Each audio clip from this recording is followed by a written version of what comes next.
2024-25లో of budget borrowings అంటే budget ఏతర అప్పులు, ఈ వివరాలు ఇవ్వండి అని చెప్పి మండలిలో మేము రాతపూర్వకంగా ప్రశ్నిస్తే చంద్రబాబు నాయుడు గారి ప్రభుత్వం సమాధానం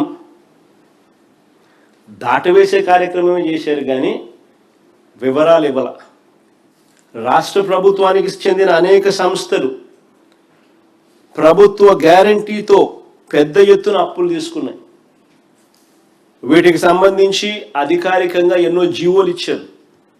నేను అడుగుతా ఉన్నా, వీటిని అన్నింటినీ ఆఫ్ బడ్జెట్ బారోయింగ్స్ అనకంగా ఏమంటారు అని. కానీ ఈ లెక్కలు మాత్రం చెప్పడం లేదు. అన్నీ కూడా దొంగచాటు వ్యవహారాలే. మొత్తం 16 రోజుల పాటు జరిగిన అసెంబ్లీ బడ్జెట్ సమావేశాలు చూస్తే తప్పుడు లెక్కలు, తప్పుడు ప్రచారాలు, సెల్ఫ్ డబ్బాలు, ఇవి తప్ప ప్రజలకు ఏదైనా మంచి జరిగిందా? ఆ 16 రోజుల అసెంబ్లీ సమావేశాలు చూస్తే ప్రజలకు మాత్రం ఒరిగింది సున్నా. చంద్రబాబు నాయుడు గారేమో తన కొడుకును జాకీని పెట్టి ఎత్తాడు, తన కొడుకేమో చంద్రబాబు నాయుడిని జాకీలు పెట్టి ఎత్తుతాడు, వీళ్ళిద్దరిని పవన్ కళ్యాణ్ జాకీలు పెట్టి ఎత్తుతాడు. అసెంబ్లీ అంతా ఇదే, పరనింద, ఆత్మస్తుతి, ఇది తప్ప ఏమైనా కనపడినాయా? ప్రజల జీవన ప్రమాణాలను కనీసం పెంచకుండా, పట్టించుకోకుండా, మహిళలకు తాను ఇచ్చిన హామీలు అమలుకు దిక్కులేని పరిస్థితిలో ఈరోజు రాష్ట్రం ఉంటే చంద్రబాబు నాయుడు ఏమంటాడు? ఎడాపెడా ఒక్కొక్కరు 3, 4 పిల్లలను కనండి అని అంటాడు. స్వామి, ఖండం కథ దేవుడు ఎరుకు స్వామి. చంద్రన్న పెళ్లి కానీ మేనిఫెస్టోలో పెట్టినావు. ప్రతి జంటకు పెళ్ళి అయితేనే ₹1,00,000 ఇస్తానన్నావు. ఇంతవరకు ఒక్కరికి ఇచ్చింది, ఒక్కరికి ఇలా. అది ఎప్పుడు ఇస్తావు స్వామి అని అడిగినాం. ఇంతవరకు ఇలా దాని గురించి మాట్లాడు. కానీ 3వ బిడ్డ కంటే మాత్రం డబ్బులు ఇస్తాడంట. ఎన్నికల్లో మేనిఫెస్టోలో చెప్పిన చంద్రన్న పెళ్లి కానుకకు దిక్కులేదు. ఇప్పుడు 3వ బిడ్డ కంటే డబ్బులు ఇస్తానని చెప్పి ఇప్పుడు చెప్తున్నాను కొత్తగా. అసలు చంద్రబాబు నాయుడు గారు అనే వ్యక్తి నిజంగా అబద్ధలాడడంలోనూ, మోసం చేయడంలోనూ అసలు కళ్ళార్పడు. అసలు ఇలాంటి వ్యక్తి చాలా అరుదుగా పుడతారు కొంతమంది. అంటే ఈయనకు కరెక్ట్గా పుట్టినోడు మళ్ళీ లోకేష్ కూడా అట్టే ఉన్నాడు అనుకో, అది వేరే విషయం. బట్ చాలా అంటే వీళ్ళు చాలా అన్యాయస్తులు. వీళ్ళు ఇంత అన్యాయంగా వీళ్ళు పుట్టరు. మహిళల జోలికి వస్తే తాట తీస్తానంటాడు. ఈ మధ్యకాలంలో ఆయన స్టేట్మెంట్లు, మహిళల జోలికి వస్తే అదే ఆఖరి రోజు అవుతుందని చంద్రబాబు నాయుడు గారి డైలాగుల మీద డైలాగులు ఈ మధ్యకాలంలో మనం అంతా చూసి ఉంటాం. ఇది సినిమా డైలాగులు కాదు, ఆయన చంద్రబాబు డైలాగులు. నేను మహిళలపై దారుణాలకు పాల్పడ్డ తన పార్టీకి చెందిన వారిపై ఇదే చంద్రబాబు నాయుడిని అడుగుతా ఉన్నా, ఎంతమందిపై నువ్వు చర్యలు తీసుకున్నావు చంద్రబాబు అని. ఇంత డైలాగులు కొడతా ఉన్నావు. మహిళల జోలికి వస్తే తాట తీస్తానన్నావు, మహిళల జోలికి వస్తే అదే ఆఖరి రోజు అవుతుంది అని అన్నావు. డైలాగుల మీద డైలాగులు కొడతా ఉన్నావు. మరి చంద్రబాబు నాయుడు గారు నిన్నే అడుగుతా ఉన్నా, మహిళలపై దారుణాలకు పాల్పడ్డ మీ పార్టీకి చెందిన వారిపై ఎంతమంది మీద నువ్వు చర్యలు తీసుకున్నావు? Railway Koduru Janasena MLA, railway Koduru Janasena MLA Arava Sridhar తనపై అత్యాచారం చేశారని, ఆపై మోసం చేశారని బాధితురాలు నేరుగా ముఖ్యమంత్రికి, పోలీసులకు స్వయంగా ఫిర్యాదు చేసింది. చంద్రబాబు ఏం చర్యలు తీసుకున్నావు అని అడుగుతా ఉన్నాను. కేజీబీవీ మహిళా ప్రిన్సిపల్ మీద వేధింపులకు పాల్పడ్డ ఆముదాల వలస టీడీపీ ఎమ్మెల్యే కూన రవికుమార్ మీద చంద్రబాబు నాయుడు గారు ఏం చర్యలు తీసుకున్నావు అని అడుగుతా ఉన్నా. మహిళలతో అశ్లీలంగా వీడియో కాల్స్ చేసిన గుంటూరు ఈస్ట్ ఎమ్మెల్యే నసీర్ అహ్మద్ మీద అయ్యా చంద్రబాబు గారు ఏం చర్యలు తీసుకున్నావు అని అడుగుతా ఉన్నా. టీడీపీకి చెందిన సత్యవేడు ఎమ్మెల్యే కోనేటి ఆదిమూలం ఒక మహిళ మీద దారుణమైన లైంగిక దాడికి పాల్పడితే ఈ చంద్రబాబు గారు ఏం చర్యలు తీసుకున్నారో అని అడుగుతా ఉన్నా. మహిళా ఉద్యోగి మీద లైంగిక వేధింపులకు పాల్పడ్డ మహిళా ఉద్యోగి మీద లైంగిక వేధింపులకు పాల్పడ్డ మంత్రి సంధ్యారాణి పిఏ, ఎమ్మెల్యేలు ఈ లీడర్ల కథ దేవుడు ఎరుగు, కనీసం పిఏల మీద కూడా యాక్షన్ తీసుకోలేకున్నాడు. అలా పిఏ సంధ్యారాణి పిఏ మీద చంద్రబాబు నాయుడు గారు ఏం చర్యలు తీసుకున్నారని అడుగుతా ఉన్నా.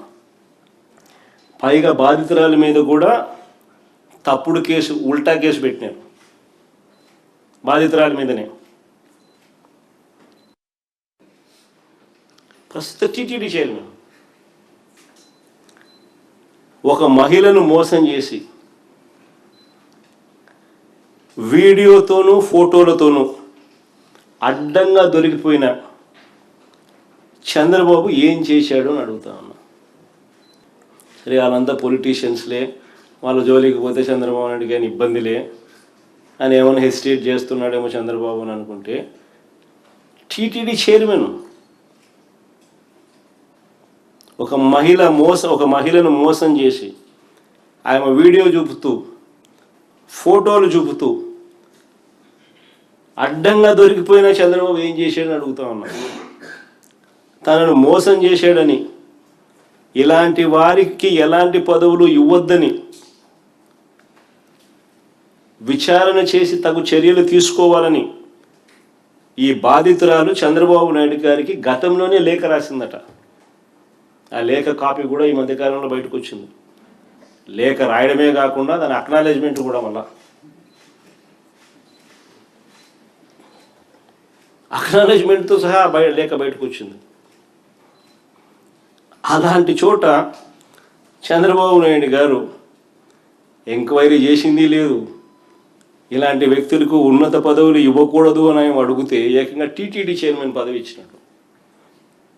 నిజంగా దేవుడి మీద వీళ్ళకు భయం లేదు, భక్తి లేదు, నిష్ఠ లేదు.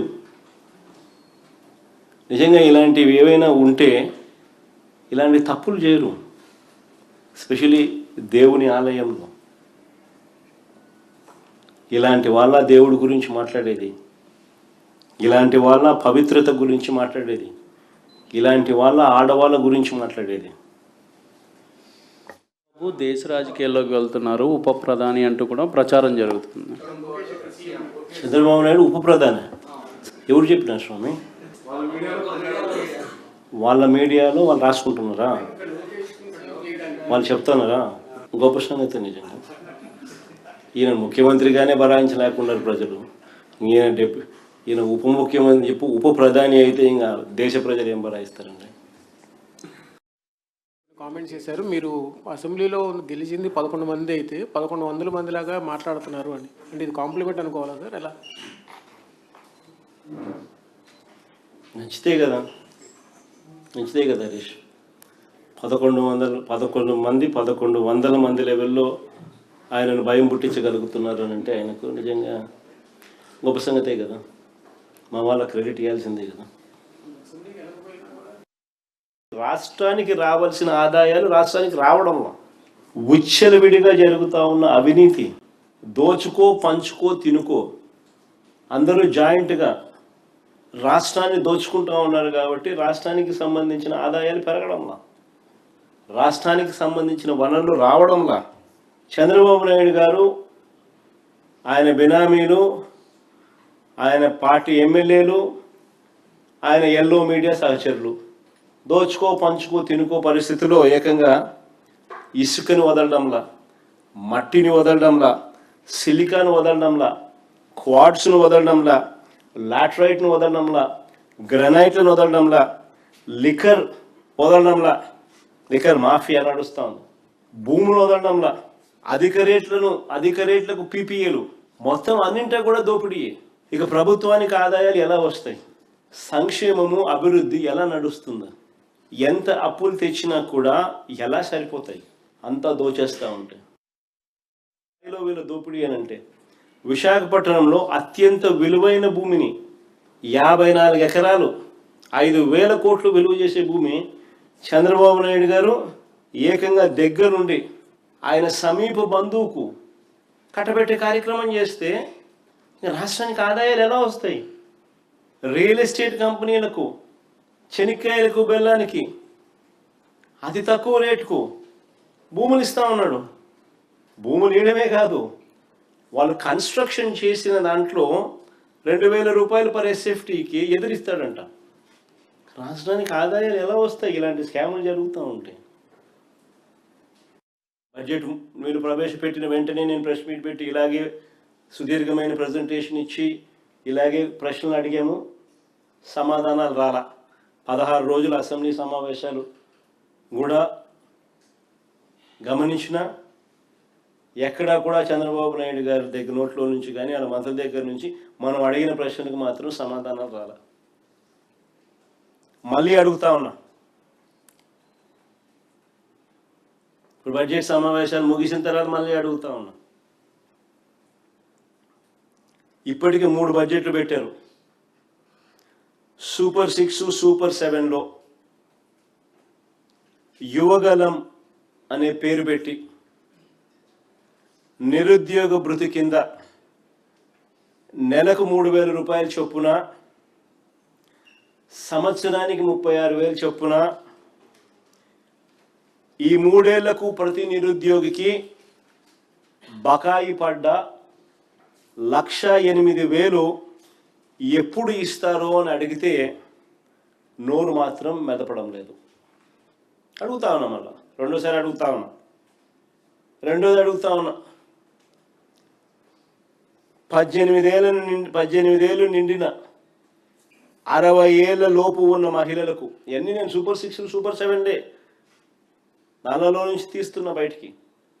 18 ఏళ్ళు నిండిన 60 ఏళ్ళ లోపు ఉన్న మహిళలకు ఆడబిడ్డ నిధి అని చెప్పి మీ సూపర్ 6లో, సూపర్ 7లో పేరు పెట్టి ఇస్తామన్నారు. జూన్ 2024 నుంచే ఇవన్నీ వర్తిస్తాయని కూడా చెప్పినారు. మీరు ఇచ్చిన బాండ్లు చూసినా, మీరు ఇచ్చిన అడ్వర్టైజ్మెంట్లు చూసినా అన్నీ కూడా జూన్ 2024 నుంచే స్టార్ట్ అయిపోతాయన్నారు.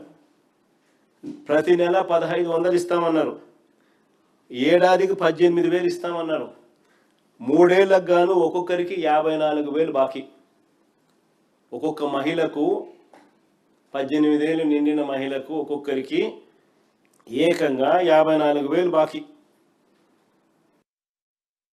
మీ సూపర్ 6, సూపర్ 7లో ఇంకో ముఖ్యమైన హామీ 50 ఏళ్ళు నిండిన ఎస్సీ, ఎస్టీ, బీసీ మైనారిటీలకు పెన్షన్ అని నెలకు 4,000 రూపాయల చొప్పున, ఏడాదికి 48,000 రూపాయల చొప్పున 3 ఏళ్లకు వీళ్ళు బాకీ పడింది ఒక్కొక్కరికి 1,44,000. వీరికి ఎప్పుడు ఇస్తారు స్వామి ఇది అని అడిగినాం. కనీసం మాట్లాడను కూడా లేదు. పైగా 2024 ఎన్నికల షెడ్యూల్ వచ్చే నాటికి మార్చిలో మేమిచ్చిన పెన్షన్ల సంఖ్య 66,34,372. మేమిచ్చిన పెన్షన్లు అక్షరాల ఎన్నికల షెడ్యూల్ మార్చి 16 వచ్చింది. ఆ తేదీ నాటికి, ఆ మార్చి నాటికి మేమిచ్చిన పెన్షన్లు మార్చిలో 66,34,372.